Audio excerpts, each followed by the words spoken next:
Hello guys, नमस्ते, good morning, जय श्री कृष्णा। और कैसे हैं आप लोग? बढ़िया। बढ़िया बने रहो और नया अपना करते रहो। चलिए, मुझे पता है आपके एग्ज़ाम हैं, और जब एग्ज़ाम होते हैं तो ये भी मुझे पता है कि ना चाहते हुए भी, जैसे मान लो हम कहते हैं, आपके पेरेंट्स कहते हैं, बहुत सारे लोग कहते हैं कि टेंशन बिल्कुल नहीं लेनी है। मैं भी कहता हूँ बहुत बार, टेंशन बिल्कुल नहीं लेनी है। लेकिन क्या करें, टेंशन हो जाती है। तो इसीलिए आप लोगों को टेंशन ना हो। बीच बीच में ऐसा होता था, जब हमारे एग्ज़ाम होते थे तो हम सुबह से शाम तक पढ़ने बैठते थे।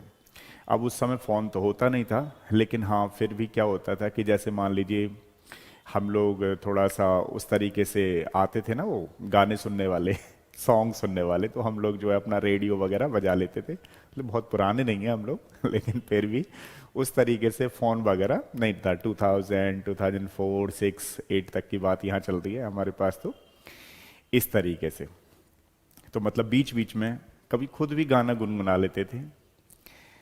तो जहाँ मैं रहता था, आंटी जी के यहाँ पे, मैं उनको माता जी बोलता था। तो माता जी कहती थी कि भाई इतना मत पढ़ो, नहीं तो पागल हो जाओगे, रिलैक्स ले लो। क्योंकि उनको ऐसा लगता था कि बस मैं ही पढ़ता हूँ, बाकी लोग नहीं पढ़ते हैं। क्योंकि जब एग्ज़ाम होता था तो डे एंड नाइट लगा रहना पड़ता था। कुछ क्वेश्चंस ऐसे होते थे कि याद ही नहीं होते थे, याद नहीं होते तो रट्टा मारने लगे रहते थे।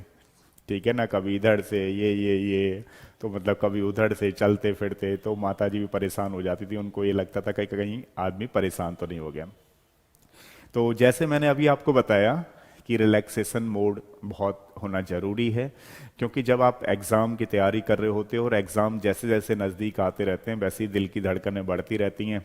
क्या होगा, कैसे होगा? और क्योंकि सिलेबस बहुत बड़ा है, मेडिकल आईआईटी का सिलेबस अपने आप में ही बहुत ज़बरदस्त है, तीनों सब्जेक्ट का। तो 90 चैप्टर हैं, मान लीजिए 30 चैप्टर फिजिक्स के, 30 केमिस्ट्री के एंड 30 बायोलॉजी के। या जैसे मान लीजिए अभी आईआईटी जेई का एग्ज़ाम है 6 अप्रैल से, तो वहाँ वो बच्चे भी, तो उनको अभी क्या है कि आजकल के बच्चे थोड़ा क्रिकेट वगैरह देख लेते हैं, कुछ बच्चे अपना वो खेल लेते हैं, गेम भी आता है, गेम खेल लेते हैं। तो थोड़ा सा मुझे ऐसा लगा कि चलो, वैसे भी मैंने आपसे कहा था कि कुछ ऐसा लगता है मुझे कि स्टोरी आपसे शेयर की जाए। हो सकता है कि एक आध बच्चा बीच में जब थोड़ा परेशान हो जाए, ज़्यादा ही परेशान हो जाए, तो थोड़ा सा ये वीडियो देख लिया करे, तो उसको थोड़ा सा हल्का सा मोटिवेशन मिल जाए। अब मोटिवेशन से क्या होता है बेसिकली कि थोड़ा सा जोश में आकर के कुछ तो पढ़ाई शुरू करे। तो मुझे ऐसा लगा, मैंने फील किया, क्योंकि अपने आप को जब मैं वहाँ पे रख करके देखता हूँ तो मुझे ऐसा लगता था कि थोड़ा सा तो मोटिवेशन अपना पूरा एक दिन सही कर ही देता है। मान लीजिए डिसिप्लिन तो आपकी पूरी ज़िंदगी बदल देता है, बट जो मोटिवेशन है वो एक दिन बदल सकता है। तो मुझे भी कई बार लगता है कि जब बच्चे परेशान हो जाते होंगे तो चलो थोड़ा बहुत अपनी स्टोरी का एक कुछ कुछ पार्ट बच्चों को दो। देखिए, मैं आपको बताऊं, हकीकत बता रहा हूँ, ओरिजिनल बता रहा हूँ, कि जो भी पर्सन सक्सेस हुआ है अपनी मेहनत के बलबूते पे हुआ है, और अपनी हालातों से लड़ करके हुआ है। अपनी हालातों से समझौता करके कभी कोई सक्सेस नहीं हुआ है, ध्यान रखना।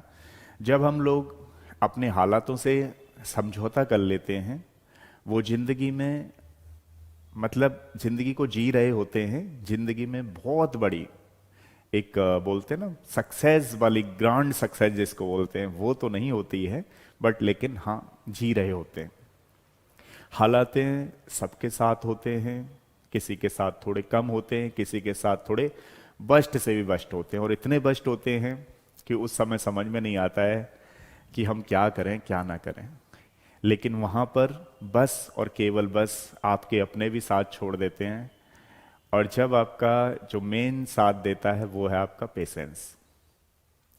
तो पेशेंस अगर किसी ने खो दिया, पेशेंस अगर किसी ने लूज कर दिया, सॉरी,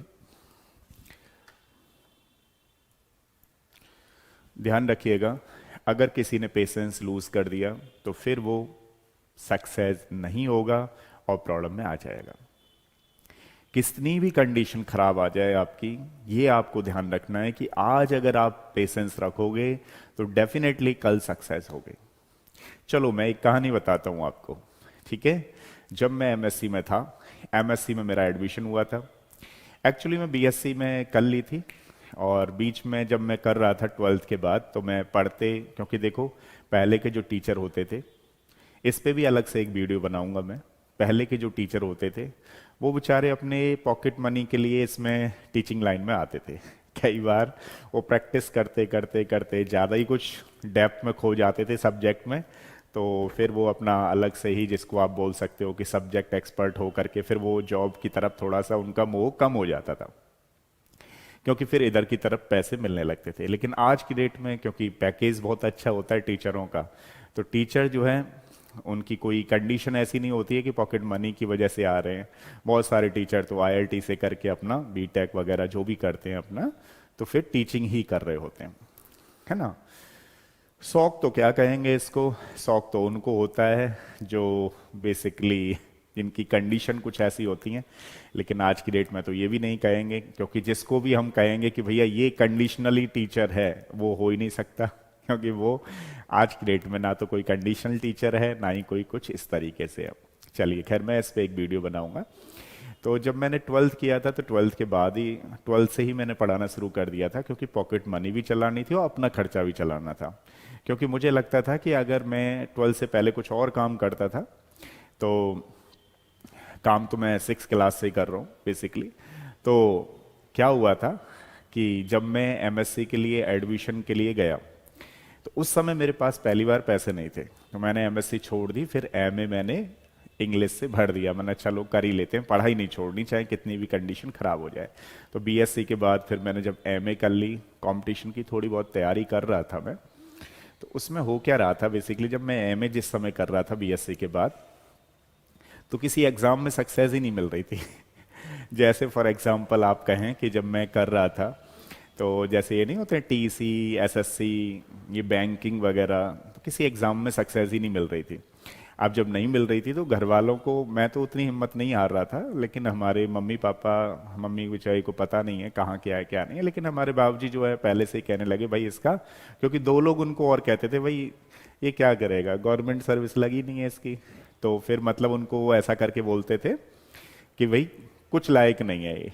तो उसके केस में क्या है कि उन्होंने भी थोड़ा कॉन्फिडेंस खो दिया। अब एक बार मैंने भरा एमएससी के लिए, एंट्रेंस दिया, तो उसमें नंबर आ गया। तो फिर वो वहाँ पे शायद पर ईयर की गवर्नमेंट में होता है, ईयरली फीस होती है, 10,000 रुपये भरने थे मुझे 1 साल के। अब उसमें क्या था कि बेसिकली मुझ पे थे ही नहीं। अब मैंने घर वालों को, वैसे तो मैं नहीं बताता था, क्योंकि खुद ही करता रहता था जो भी मुझे करना है। पढ़ना है तो खुद ही करना है, सारी चीज़ें डिस्कस नहीं करनी है घर वालों से, बस पढ़ते रहना है। तो मैंने पहली बार उनसे बताया, हालांकि उन्होंने 10th तक मुझे करा दिया, बहुत अच्छी बात की है उन्होंने ये वाली बात। तो फिर जब मैं एमएससी में उनसे कहा, मैंने कहा लास्ट डेट है, चलो इनसे बोल देता हूँ। तो मैंने उनसे कहा बाबूजी मुझे 10,000 रुपये चाहिए और एमएससी का मेरा एडमिशन है, अगर मैंने एडमिशन आज नहीं लिया, तो मतलब कल नहीं लिया, तो प्रॉब्लम हो जाएगी। अब मुझे पता था, क्योंकि घर की कंडीशन सबको पता रहती है, तो मुझे पता था इनके पास होंगे तो सही नहीं, लेकिन ये किसी से ले सकते हैं, बट मुझे कोई नहीं देगा। तो उन्होंने सबसे पहले तो उनको क्या था कि दूसरे पर्सन से मांगने पड़े।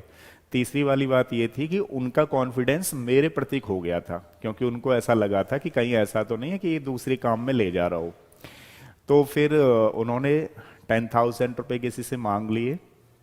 देन वो क्या कहते हैं, मैं तेरे साथ चलूंगा, देखता हूं मैं कि ये मतलब एमएससी के लिए देना चाह रहा है पैसे या कुछ और है। अब मेरे भी अंदर दिन में मतलब वो चीज उस दिन ऐसा आया, मुझे खुद एहसास हुआ कि यार इनसे नहीं भी कहते, चलो छोड़ ही देते हैं एमएससी को भी। क्योंकि एक जो है ना घर वालों का, मैं यहाँ पे पॉइंट आउट करने की कोशिश आपको करवाना चाह रहा हूँ, जब लोग आपसे खफा हो जाते हैं तो उतना फर्क नहीं पड़ता, लेकिन अपने आप से खफा हो जाते हैं तो अंदर से बहुत दिल दुखता है। अंदर से आपको लगता है आप ओरिजिनल हो, मुझे पता है, लेकिन जब आपके अपने ही आप पे कॉन्फिडेंस नहीं रख पाते, तब आपको अंदर से बड़ा खराब लगता है और लगता है आपको कि यार क्या। तो फिर मुझे उस दिन लगा कि इनको, मैं तो इन पे कॉन्फिडेंस रखता था, ये भी मुझ पे कॉन्फिडेंस रखते थे, लेकिन पता नहीं इनको ऐसा क्या हो गया है।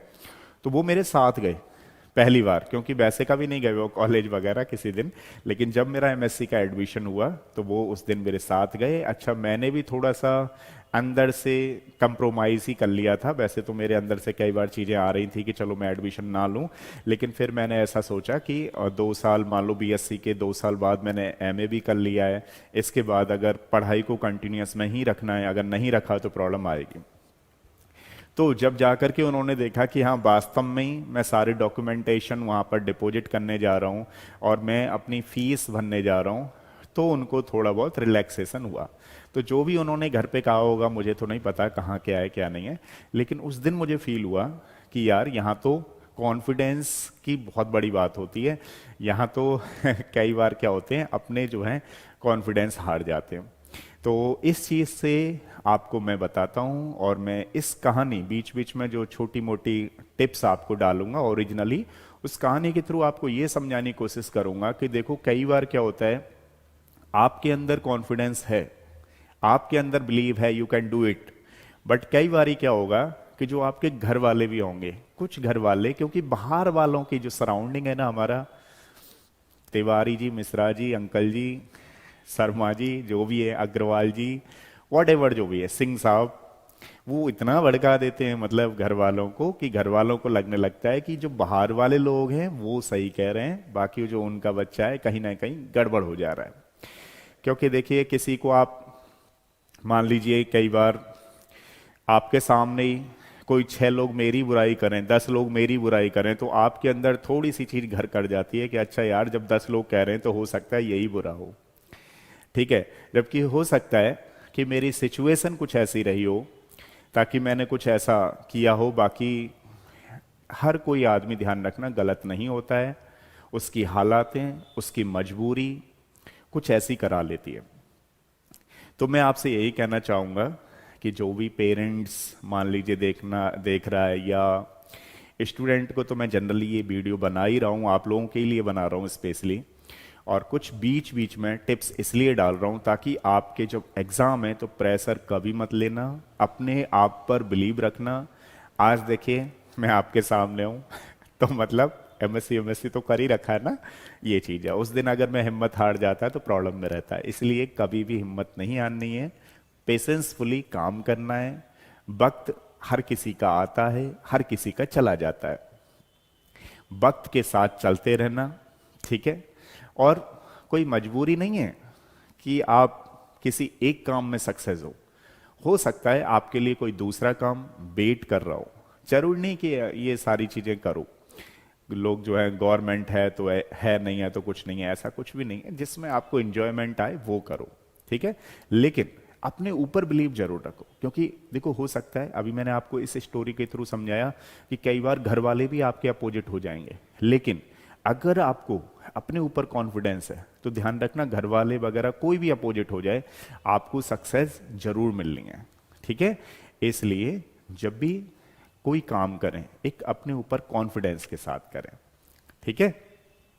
और आपका टाइम मैं ज़्यादा नहीं लूँगा, क्योंकि अगर ज़्यादा लेता हूँ तो फिर आप इसी को देखते रह जाओगे। तो रिवीजन करो, ठीक है, बढ़िया तरीके से करते रहो, और बीच बीच में मोटिवेशनल वीडियो में आपको अपनी लाइफ से जुड़ा हुआ किस्सा डालता रहूँगा, तो थोड़ा सा इसको भी देख लो, जिससे हो सकता है एक आध बच्चे के काम आए, ठीक है।